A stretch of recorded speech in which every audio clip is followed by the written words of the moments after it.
اور اللہ عز و جل فرماتا ہے وَإِذَا كُنْتَ فِيهِمْ، اور اے محبوب جب آپ ان میں صحابہ کرام میں تشریف فرما ہو، فَأَقَمْتَ لَهُمُ الصَّلَاةَ، پھر نماز میں ان کی آپ امامت کریں، فَلْتَقُمْ طَائِفَةٌ مِّنْهُمْ مَعَكَ، تو چاہیے کہ ان میں ایک گروہ آپ کے ساتھ ہو، یعنی جتنے صحابہ آپ کے پیچھے نماز پڑھ رہے ہیں ان کو دو جماعتوں میں تقسیم کر دیا جائے، ایک ان میں سے آپ کے ساتھ رہے، آپ انہیں نماز پڑھائیں، اور ایک جماعت دشمن کے مقابلے میں کھڑی رہے اور وہ نگرانی کرے تاکہ دشمن حملہ نہ کر سکیں۔ وَلْيَأْخُذُوا أَسْلِحَتَهُمْ، اور وہ اپنے ہتھیار لیے رہیں، یعنی جو لوگ دشمن کے مقابلے میں ہوں وہ ہتھیار لے کر دشمن کے سامنے کھڑے رہیں۔ اور حضرت عبداللہ بن عباس رضی اللہ تعالی عنہما سے مروی ہے کہ اگر جماعت کے نمازی مراد ہوں تو وہ لوگ ایسے ہتھیار لگائے رہیں جن سے نماز کو کوئی خلل نہ ہو، یعنی تلوار،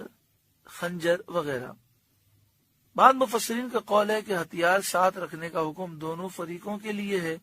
اور یہ احتیاط کے قریب ہے، یعنی جو دشمن کے مقابلے میں کھڑے ہیں وہ بھی ہتھیار لے کر کھڑے رہیں، اور جو نماز پڑھ رہے ہیں وہ اپنے ہتھیار قریب رکھیں، اور جن ہتھیار کو جسم پر سجا سکتے ہیں وہ جسم پر لگا کر نماز ادا کریں، کیونکہ میدان جنگ میں ہے اور کبھی بھی حملہ ہو سکتا ہے، تو اس لیے ہتھیار اپنے ساتھ رکھیں۔ فَإِذَا سَجَدُوا، پھر جب وہ سجدہ کر لیں، یعنی دونوں سجدے کر کے رکعت پوری کر لیں، ایک رکعت ہو جائے، فَلْيَكُونُوا مِن وَرَائِكُمْ، تو ہٹ کر آپ سے پیچھے ہو جائیں۔ تو یہ جماعت جس نے آپ کے پیچھے ایک رکعت ادا کی ہے وہ ہٹ کر دشمن کے مقابلے چلے جائیں۔ وَلْتَأْتِ طَائِفَةٌ أُخْرَى، اور اب دوسری جماعت آئے، لم یصلوا، جو اس وقت تک نماز میں شریک نہ تھی اور اب تک وہ جماعت دشمن کے سامنے تھی، فَلْيُصَلُّوا مَعَكَ، اب وہ آپ کے مقتدی ہو جائیں، آپ کے ساتھ نماز ادا کریں۔ وَلْيَأْخُذُوا حِذْرَهُمْ وَأَسْلِحَتَهُمْ، اور چاہیے کہ اپنی پناہ اور اپنے ہتھیار ساتھ رکھیں۔ پناہ سے مراد ایسا سامان ہے جن سے دشمن کے حملے سے بچا جا سکے، ان کا ساتھ رکھنا بہرحال واجب ہے، یعنی زرہ، لوہے کی جیکٹ، لوہے کی ٹوپی وغیرہ، وہ چیزیں کہ دشمن اگر اچانک حملہ کر دے تو ان کی حفاظت ہو سکے، یہ رکھنا واجب ہے، اور ہتھیار ساتھ رکھنا مستحب ہے۔ نماز خوف کا مختصر طریقہ یہ ہے کہ پہلی جماعت امام کے ساتھ ایک رکعت پوری کر کے دشمن کے مقابل جائے، اور دوسری جماعت جو دشمن کے مقابلے میں کھڑی تھی وہ آ کر امام کے ساتھ دوسری رکعت پڑھے، پھر امام دوسری رکعت کے بعد سلام پھیر دے، اور پہلی جماعت آ کر دوسری رکعت کو ادا کرے بغیر قرات کے،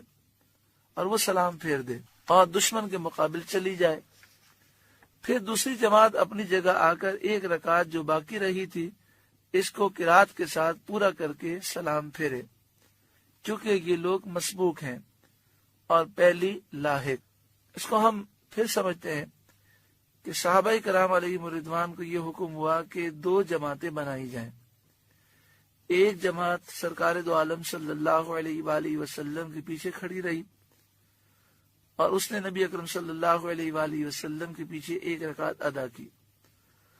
اور دوسری جماعت کو یہ حکم دیا گیا کہ دشمن کے مقابلے میں کھڑی رہے۔ جب ایک رکعت صحابہ کرام نے پڑھ لی تو وہ نماز سے نکلے، دشمن کے مقابل آئے، ہتھیار اٹھا کر دشمن کے مقابل میں کھڑے ہو گئے، اور جو پہلے کھڑے تھے وہ آئے اور حضور کے پیچھے انہوں نے ایک رکعت ادا کی۔ سرکار دو عالم صلی اللہ علیہ وآلہ وسلم نے جب سلام پھیر دیا تو یہ دوسری رکعت میں شامل ہونے والے دوبارہ دشمن کے سامنے چلے گئے، اور وہ پہلی جو جماعت تھی جس نے ایک رکعت ادا کی تھی پہلی رکعت ادا کی تھی وہ آئے اور انہوں نے اپنی دوسری رکعت مکمل کی، لیکن اس میں وہ قرات نہیں کریں گے کیونکہ وہ لاحق ہیں۔ پھر وہ سلام پھیر دیں گے، پھر دشمن کے مقابل چلے جائیں گے۔ پھر جو دوسری رکعت ادا کرنے والے ہیں وہ اپنی ایک رکعت پوری کریں گے، اور چونکہ یہ مسبوق ہیں لہذا وہ اس میں تلاوت بھی کریں گے۔ یہ طریقہ ہے نماز خوف کا۔ حضرت عبداللہ بن مسعود رضی اللہ تعالیٰ عنہ سے سید عالم صلی اللہ علیہ وآلہ وسلم کا اسی طرح نماز خوف ادا فرمانا مروی ہے۔ حضور صلی اللہ علیہ وآلہ وسلم کے بعد بھی نماز خوف صحابہ پڑھتے رہے ہیں۔ حالت خوف میں دشمن کے مقابلے میں اس اہتمام کے ساتھ نماز ادا کرنے سے معلوم ہوتا ہے کہ جماعت کس قدر ضروری ہے۔ اللہ تعالی عمل کی توفیق عطا فرمائے۔ حالت سفر میں اگر صورت خوف پیش آئے تو اس کا یہ بیان ہوا، لیکن اگر مقیم کو ایسی حالت پیش آ جائے، یعنی مسلمان کسی شہر میں مقیم ہے اور دشمن حملہ کر دیں اور میدان جنگ میں وہ کھڑے ہیں، تو وہ 4 رکعت والی نمازوں میں ہر جماعت کو 2 رکعت پڑھیں، یعنی تمام نمازیوں کے 2 گروہ بن جائیں۔ ایک گروہ 2 رکعت پڑھ کے وہ چلا جائے، پھر دوسرا گروہ آ کر 2 رکعتیں ادا کرے، پھر پہلا گروہ آئے اور اپنی 2 رکعتیں باقی ہیں وہ پوری کرے، پھر دوسرا گروہ آئے اور وہ اپنی 2 رکعتیں جو باقی ہیں پوری کرے۔ اور 3 رکعت والی نماز میں پہلی جماعت کو 2 رکعت اور دوسری کو 1۔ تو یہاں ارشاد فرمایا کہ وَلْتَأْتِ طَائِفَةٌ أُخْرَى، اب دوسری جماعت آئے، لم يُصَلُّوا، جو اس وقت نماز میں شریک نہ تھی، فَلْيُصَلُّوا مَعَكَ، تو چاہیے کہ وہ آپ کے ساتھ نماز ادا کریں، وَلْيَأْخُذُوا حِذْرَهُمْ وَأَسْلِحَتَهُمْ، اور چاہیے کہ وہ اپنی پناہ اور اپنے ہتھیار لیے رہیں۔